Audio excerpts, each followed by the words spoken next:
Hello friend, welcome to the Mahi nursing classes. Today we will study about fluid electrolyte and acid base imbalance. Unit 4. तो एक short intro देख लेते हैं fluid electrolyte and acid base imbalance होता क्या है। जैसा कि हम सब जानते हैं हमारे बॉडी के अंदर एक तरल नुमा पदार्थ प्रेजेंट होते हैं, उसको बोलते हैं फ्लूइड। वाटर के अमाउंट को हमारे बॉडी के अंदर मेंटेन करके रखता है और हमारे बॉडी के पीएच लेवल को भी मेंटेन करके रखता है, उसको क्या कहते हैं, electrolyte and acid base imbalance. ठीक है, एक शॉर्ट इंट्रो देख लेते हैं कि इलेक्ट्रोलाइट्स होता क्या है। कुछ मैग्नीशियम, पोटेशियम, ये सब क्या है, इलेक्ट्रोलाइट है।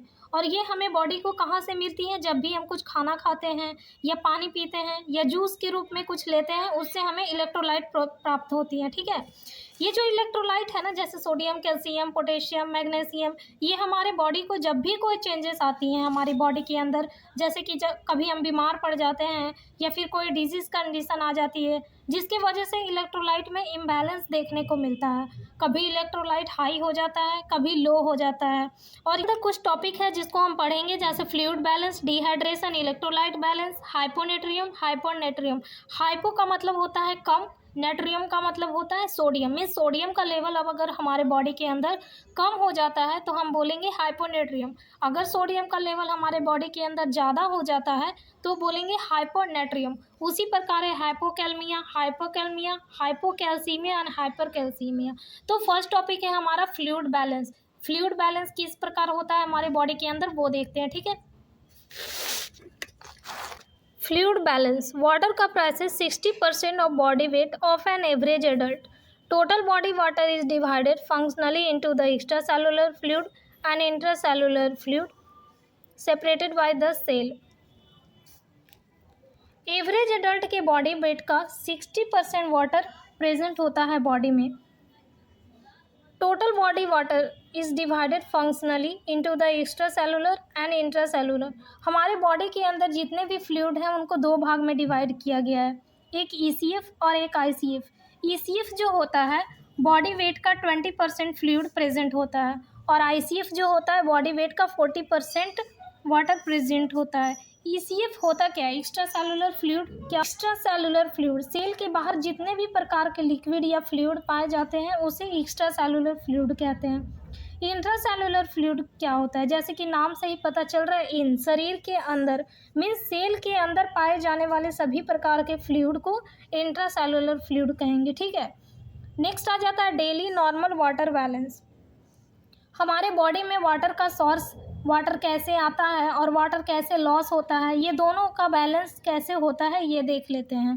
इनटेक 2500 ml अप्रोक्स हम इनटेक करते हैं, आउटपुट हमारा होता है 2500 ml।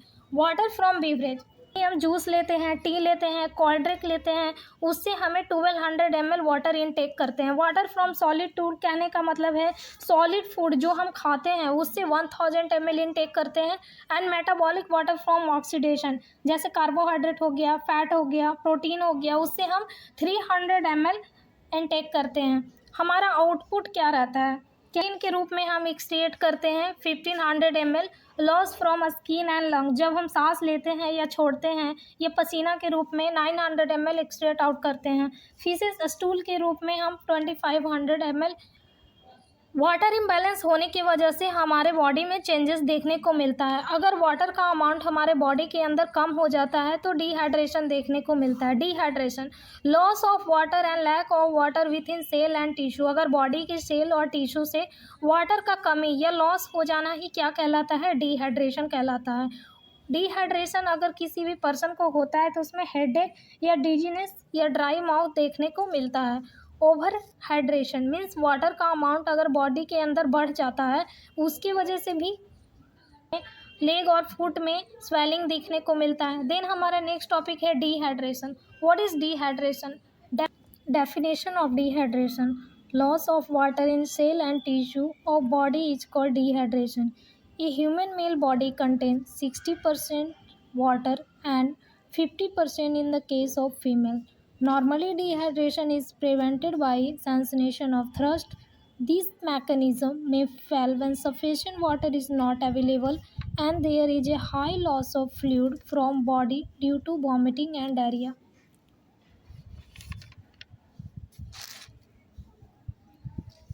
बॉडी के सेल या टिश्यू में वाटर का लॉस हो जाना ही डिहाइड्रेशन कहलाता है। एक जो ह्यूमन मेल बॉडी है वो 60% वाटर कंटेन करते हैं, वहीं एक जो फीमेल है वो 50% वाटर कंटेन करते हैं। नॉर्मली अगर किसी भी पर्सन को डिहाइड्रेशन होता है तो उसे हम पानी या फिर जूस पिलाकर उनके डिहाइड्रेशन को रोक सकते हैं, लेकिन ये मैकेनिज़्म फेल तब हो जाता है जब प्रॉपर अमाउंट में बॉडी को फ्लूइड नहीं मिल पाता है, क्योंकि वॉमिटिंग और डायरिया के कारण शरीर में फ्लूइड का हाई मात्रा में लॉस हो जाता है, जिसकी वजह से डिहाइड्रेशन देखने को मिलते हैं। अब डिहाइड्रेशन के कारण क्या है, किन किन कारणों की वजह से एक पर्सन को है डिहाइड्रेशन फेस करना पड़ता है। इनएडिक्वेट ड्रिंकिंग ऑफ वाटर, अगर गर्मी का मौसम है और कोई पर्सन जो है बहुत कम अमाउंट में पानी ले रहा है या फिर अच्छे से पानी नहीं ले पा रहा है तो क्या डिहाइड्रेशन देखने को मिल सकता है। ठीक है, सीवियर डायरिया के वजह से, जैसा कि हम सब जानते हैं डायरिया 3 स्टेजेस में होते हैं, mild, moderate and severe. Diarrhoea में डायरिया कुछ ही दिन के लिए होते हैं, फ्यू डे में वो खुद ब खुद ही ठीक हो जाते हैं, ज़्यादा ट्रीटमेंट की ज़रूरत नहीं पड़ती है। और मॉडरेट डायरिया में 5 डे से बढ़कर 6 या 7 डेज तक रहते हैं और ORS वगैरह देते हैं तो ठीक हो जाते हैं। लेकिन ये जो सीवियर डायरिया होते हैं वो 24 आवर के अंदर पर्सन कम से कम 10 times watery stool pass out करता है, देन हम क्या कहते हैं, सीवियर डायरिया। तो सीवियर डायरिया अगर किसी भी पर्सन को हो रहा है जिसकी वजह से डिहाइड्रेशन देखने को मिलते हैं। सन स्ट्रोक, लू लगने की वजह से, diabetic and diabetic coma, cholera के वजह से भी देखने को मिलता है डिहाइड्रेशन। सीवियर वॉमिटिंग, अगर लगातार और ज़्यादा अमाउंट में किसी को वॉमिटिंग हो रहा है तो डिहाइड्रेशन देखने को मिलेगा। डायफोरेसिस, एक्सेसिव मात्रा में स्वेटिंग होने की वजह से, सीवियर हैमरेज या बर्न, अगर कोई पर्सन का शरीर जल जाता है जिसकी वजह से फ्लूइड का लॉस हो जाता है तब भी डिहाइड्रेशन देखने को मिलता है। अब इसके साइन एंड सिम्टम क्या है, अगर किसी भी पर्सन को डिहाइड्रेशन होता है तो क्या क्या सिम्टम न देखने को मिलेंगे। थ्रस्ट, पेशेंट जो है उनको प्यास बहुत ज़्यादा मात्रा में लगेगा, BP लो रहेगा, मसल्स जो हो जाएंगे बहुत कमज़ोर हो जाएंगे उनके मसल्स। सकेन आइज बॉस मीन्स, सकेन आइज बॉल कहने का मतलब है जो आँखें रहेंगी वो धसी धसी सी नज़र आएंगी। Blood urea increase, then restlessness, बेचैनी, क्रैकेड लिप्स, ओठ जो हैं फटे फटे से नज़र आएंगे। Some time in palpable pulse, कभी कभी ऐसा होता है जब पल्स फील नहीं होता है। वेट लॉस होगा, ड्राई टंग होगा, decrease urinary output, headache, low skin integrity, deep and fast respiration देखने को मिलता है। नेक्स्ट है डायग्नोस्टिक एवोल्यूशन। डायग्नोस्टिक एवोल्यूशन के अंदर पर्सन को किस कारण से डिहाइड्रेशन हो रहा है ये हम पता लगाएंगे।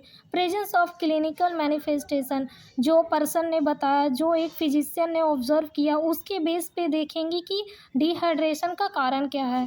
अगर उससे भी नहीं पता चलता है तो हम ब्लड इन्वेस्टिगेशन करेंगे, जैसे सीरम इलेक्ट्रोलाइट देखेंगे, बर्न देखेंगे। सीरम इलेक्ट्रोलाइट के अंदर हम देखते हैं सोडियम, पोटेशियम, कैल्शियम डिक्रीज़ तो नहीं हुआ है, अगर डिक्रीज़ हो गया है जिसके वजह से भी डिहाइड्रेशन देखने को मिलता है। देन है कॉम्प्लिकेशन, अगर एक पर्सन डिहाइड्रेशन से सफ़र कर रहा है तो क्या क्या प्रॉब्लम देखने को मिल सकता है डिहाइड्रेशन की वजह से। पर्सन में जो रहेगा कन्फ्यूज़न देखने को मिल सकता है, वो कन्फ्यूज़ रहेगा। ओलिगुरिया, यूरिन जो है बहुत कम अमाउंट में पास आउट होगा। कोमा और शॉक भी देखने को मिल सकता है। नेक्स्ट हमारा है management. Treatment depend upon severity, किस तरह का सीवियरिटी है, माइल्ड डिहाइड्रेशन है, मॉडरेट है या सीवियर डिहाइड्रेशन है। माइल्ड डिहाइड्रेशन, अगर पेशेंट माइल्ड डिहाइड्रेशन से सफ़र कर रहा है तो ORT प्रोवाइड करवाएंगे। गिव ORS सॉल्यूशन, क्या करेंगे, पर्सन को ORS सॉल्यूशन प्रोवाइड करवाएंगे।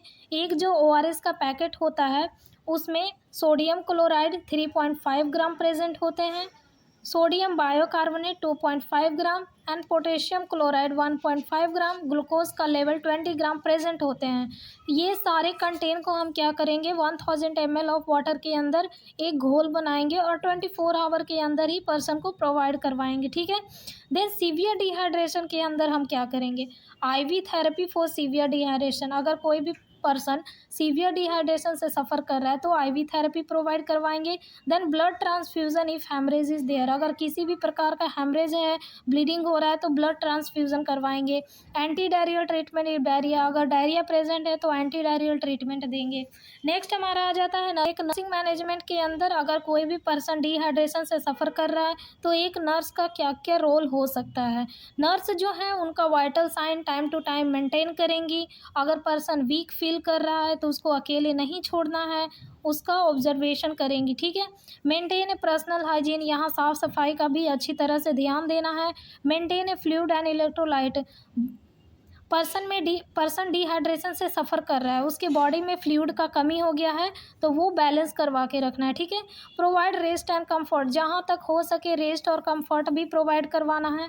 स्किन का केयर करना है, टाइम टू टाइम पोजीशन भी चेंज करते रहना है ताकि बेड सोर होने का चांसेस जो है कम रहे। Then maintain a nutrition support provide करेंगे। साइकोलॉजिकल सहानुभूति देंगे हम उन्हें। Maintain activity level of patient, health education भी प्रोवाइड करवाना है, ठीक है। नेक्स्ट हम देखेंगे इलेक्ट्रोलाइट बैलेंस नेक्स्ट क्लास में। आज के लिए इतना ही, थैंक यू।